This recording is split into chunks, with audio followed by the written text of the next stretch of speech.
আমার মতো সকালবেলা যারা বাচ্চাদের টিফিন তৈরি করা নিয়ে অনেক প্যারা খান, তারা ঠিক এইভাবে আগের দিন বিকেলবেলা যদি ফ্রি টাইম থাকে এরকম করে নাস্তা বানিয়ে রেখে দিতে পারেন, যাতে আপনারা পরের দিন সকালে খুব সহজেই টিফিন দিয়ে দিতে পারেন বাচ্চাদের।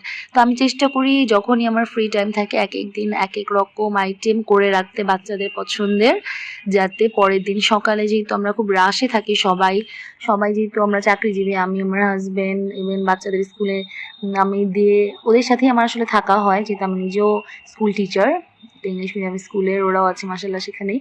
তো এই কারণে আমরা একসাথেই বের হয়েছি, আবার দুপুরবেলা একসাথে আসি, কারণ বিকালের টাইমটা আমার হাতে ফ্রি থাকে। তো যখন আমি দেখি যে আমার ওরকম বাসার অন্যান্য কাজগুলো ওরকম নেই, তখনই আমি চেষ্টা করি সপ্তাহের অ্যাটলিস্ট 2 দিন, এরকম 2 থেকে 3 দিনও হয় মাঝে মাঝে, এরকম করে বেশি করে যে কোনো একটা আইটেম রেডি করে রাখতে। যেমন আজকে আমি রেডি করেছি মোমো।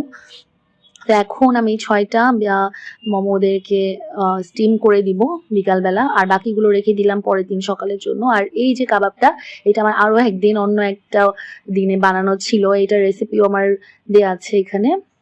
তো এরকম করে এখন আমার যেহেতু বাচ্চাদের হুজুর টিচার আছে, এরা আসবে, তো এই কারণে হচ্ছে আমি হালকা দিয়ে এগুলো ফ্রাই করে নিচ্ছি, যাতে বিকালে নাস্তাটা ওদের হয়ে যায়। বা আমার ছেলে ভাত দিয়েও খেতে খুব পছন্দ করে। আর এই যে এখন ভিডিওটা দেখছেন, এটা হচ্ছে পরের দিন সকালে আমি ওদেরকে চিকেনটাও ম্যারিনেট করে রেখেছিলাম, এটার ভিডিও আমি পরে দেখাবো এক সময়। এই চিকেন ফ্রাই আর এই মোমোগুলো আমি দুজনকে ভাগ করে দিব ওদের টিফিনে, দুটো মিক্স করে আলাদা আলাদা 2টা বক্সে।